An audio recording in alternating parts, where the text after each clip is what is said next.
Well, hello again. We are gathered here today to remove some body work. Um, yeah, this is a 1986 Escort. This process is going to be the same for all 86 to 88 Escorts. The GT cars will be similar. They actually use the same quarter panels, and then the 89 to 90 cars will be similar. The big thing with those is the front end of the front quarters from here down. They're totally different. They're sculpted in so they can fit the flush mount wraparound bumper. So if I had one and we were looking at it like this, you'd see it end here, come out a little bit, then goes flat and then down, and then it connects to the body a little differently, but it's still the same shape. It's just they did that for the wraparound bumper, like I said. But anyhow, yeah, like I said, these are just the same, whether you have an EXP or an Escort, and then the GTs are just a little different. The only difference with the GTs is they use this hole here, this third hole, whereas all the other cars, I should say the GTs and EXPs use that hole. All the other cars, they only use these front two holes. So, and that's just for the bumper pieces. So it's not too critical in what we're talking about today, but I want to mention it because that's what we do. Now, to remove these, when you open up the hood, you'll see a whole bunch of 8mm head bolts. So all those have to be removed. I recommend removing all but one. That last one will be for the end. And then you open up the door. And when you open up the door, you'll have access to one hiding in here. In the early, the 81 to 85 Escorts and EXPs are the same way. They all have that bolt hiding there.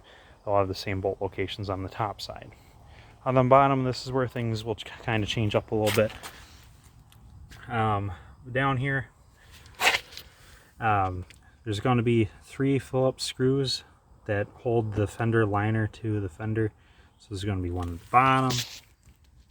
There will be one at the top. And then there will be one towards the front, again on the bottom. And you'll see that I've left this bumper piece on because you don't have to remove it. If you want to remove it, that's great. It makes things more handy for when you're wrenching inside the front of the quarters, but we'll get to that in a minute. Otherwise, you can leave them on if you don't want to deal with them. But then there's the bottom rear corner of these quarters, and there is a bolt that goes inside that big hole. So again, that's just another 8mm head bolt. But to gain access to that, this plastic fender liner will have 2 Phillips head screws that you must remove. Remove those, and then you can bend this flap down to have access to that 8mm bolt. That's pretty easy. The EXPs are the same way, but the Frog Eye cars, they have a separate plastic panel underneath there just to cover up that bolt. So now at this point, your whole front fender is loose, aside from the one bolt you've left behind up here, just to keep it from falling down on the floor. But then down here, you'll have a bolt to deal with. A few, actually. Now I have removed this lower cowl piece, this kind of air dam thing. So if you have an Escort, you'll be dealing with this. If you have an EXP or Escort GT, I don't believe those cars have this. But on the normal Escorts, you will have to remove the 2 bolts that hold this guy on. You can see there is a locking, they have a nut clip here, a fender nut clip, and there was one on the top. It had fallen out when I moved this, but there will be one as well. And what goes into those are the same 8mm head bolts. I'll grab one so you can see. Same 8mm head bolts with the integral shouldered washer. The washer cannot be removed, and it is tapered, or convex, I should say. And this is the one I've been talking about the whole time. This is the one that goes all the way down the top of your quarter. It's the one that is hiding inside the door. It's the one hiding in the rear bottom corner. And then this is also the one that goes through the front bottom corner. Again, one through the top, it'll face this direction, and then one on the bottom will face this direction. You only need to remove the top one to get it off this little hanger. Once you've got the quarter off the hanger, your quarter can now leave. On this one, the bolt for this valance piece, both of them had gone through the quarter panel, so I had to remove both. Once you've removed both, you can then remove your quarter panel. It will just fall to the floor like this.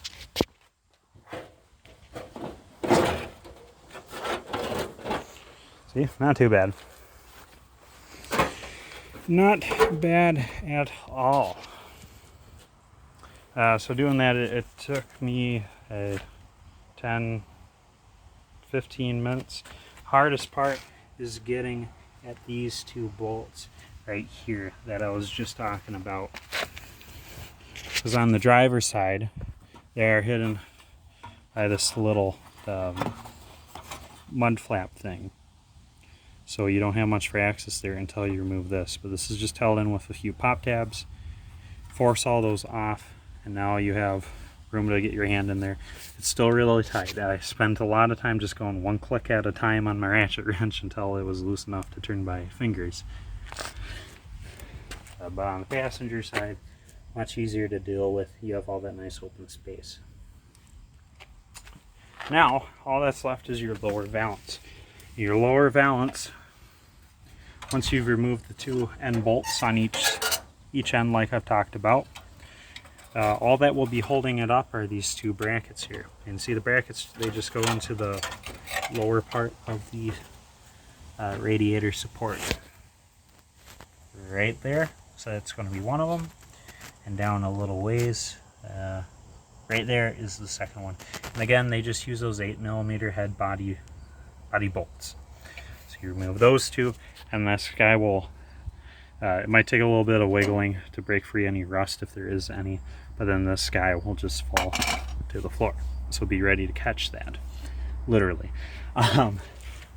Otherwise, that's all there is to these. The only difference with the passenger side is you'll have an antenna to deal with. I have videos on how to remove all the different types of antenna. Usually they're just this 3-screw style. So you pry off the decorative cap. I'll show you.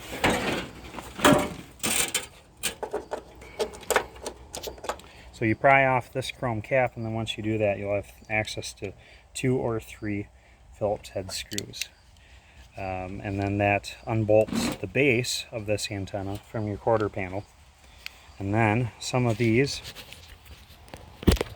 do separate like so. Most of these are going to be a 2-piece design. Some are only 1 piece though. So if it doesn't work on your first pull, it wasn't meant to be. Don't fight it too bad, because if it doesn't work, it's not going to work. So just keep that in mind. Some of the styles are routed through the quarter panel and then routed through the car to the radio. So you just really need to be aware of that, otherwise you'll be fighting something fierce, and you'll probably end up breaking things. But that's all there is to all this. Sometimes you can't get the metal screws off that hold the fender liners in, so you can just leave them, rip them off if you'd rather, or the fender liners, they're only pop tabbed onto the body, just like these guys.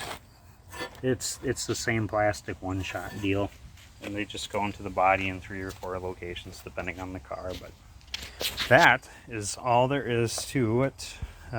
Sadly, I don't have any headlights or grill assemblies, otherwise I'd be down to talk about that, or front bumpers, but I do have plenty of EXP ones, so we'll be talking about that sometime in the future. But for now, yeah, that is all, and we'll see you later.